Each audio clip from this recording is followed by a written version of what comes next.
Have you ever heard of a maglev train? It's not your everyday train. It literally floats using powerful magnets to glide above the tracks at mind-blowing speeds. Imagine commuting from New York to Washington, D.C. in less than an hour. Sounds like science fiction, right? Well, for decades, the United States has been dreaming of this exact technology. Billions have been spent on research, countless proposals have been drafted, and yet, not a single commercial maglev line exists in the entire country. So, what happened? Why did the US try to build this futuristic marvel, only to watch another country beat them to it? The story of the American maglev is a fascinating tale of ambition, politics, and missed opportunities. It all started back in the 1960s. Two American scientists, James Powell and Gordon Danby, patented the first concept for a superconducting maglev train. Their vision was revolutionary. A train that could travel at over 300 miles per hour, silently and with minimal environmental impact. The government was intrigued. The High-Speed Ground Transportation Act of 1965 pumped federal funds into research. And for a while, it seemed like the U.S. was on the cusp of a transportation revolution. Prototypes were built, tests were conducted, and the future looked bright. But then, things started to slow down. In the mid-1970s, facing budget cuts and a shifting political landscape, the U.S. government abruptly pulled the plug on maglev funding. It was a classic case of short-term thinking. The technology was deemed too expensive and too far out for practical application. While American researchers were forced to shelve their projects, engineers in other countries, particularly Germany and Japan, saw the immense potential. They picked up where the U.S. left off, refining the designs and pushing the technology forward.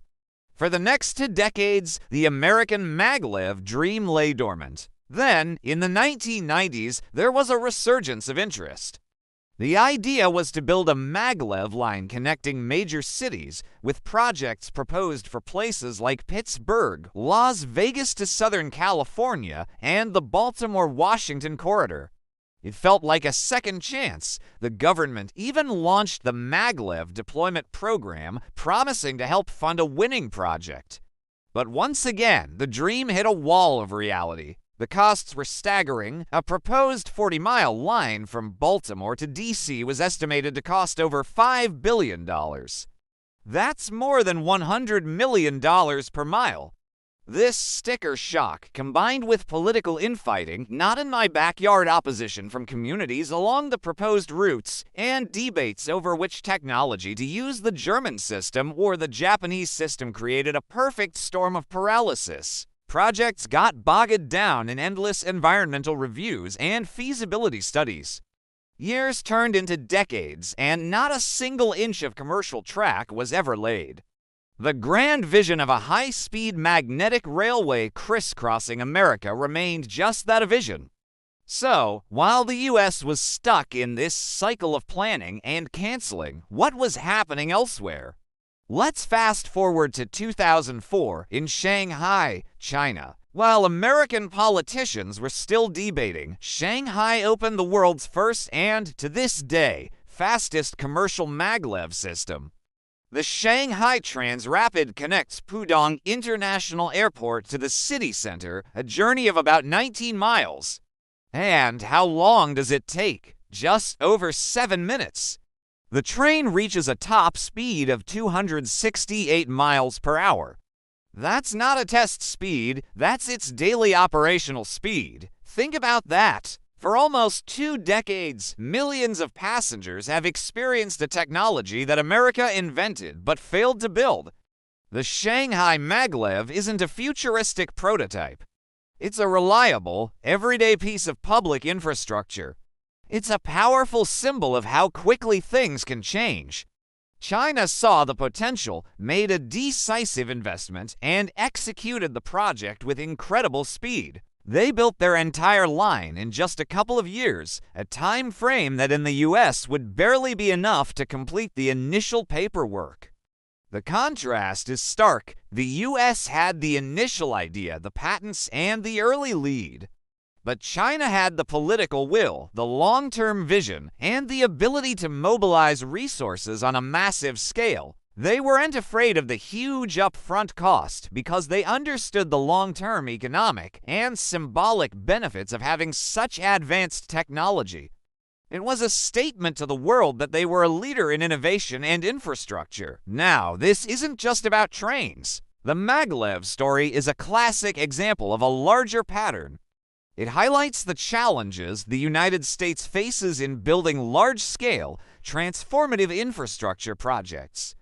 The complex web of federal, state, and local regulations, the constant political battles, the short-term focus on costs, and the difficulty in achieving a national consensus all contribute to a system that often favors inaction over bold ambition. While other nations are building for the next 50 years, America often seems trapped debating the next election cycle. So, where does that leave the American maglev dream today? It's not completely dead. The Baltimore-Washington project is still technically alive, backed by Japanese investment and technology. But it continues to face significant hurdles and local opposition. It has been in the planning stages for so long that many have lost hope it will ever be built. It is a sad irony. A technology born in an American lab might one day be built in America, but only with foreign funding and foreign expertise. What can we learn from this?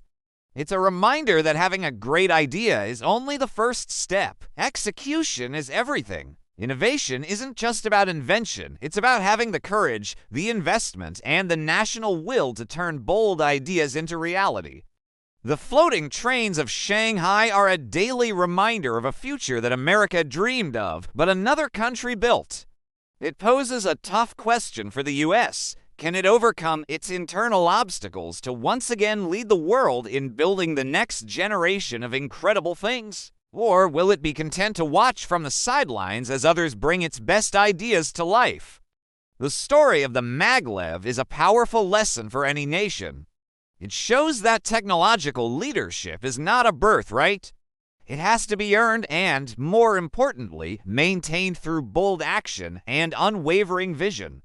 Thanks for watching. If you found this story as fascinating as I did, make sure to like this video and subscribe for more deep dives into the stories that shape our world. See you next time.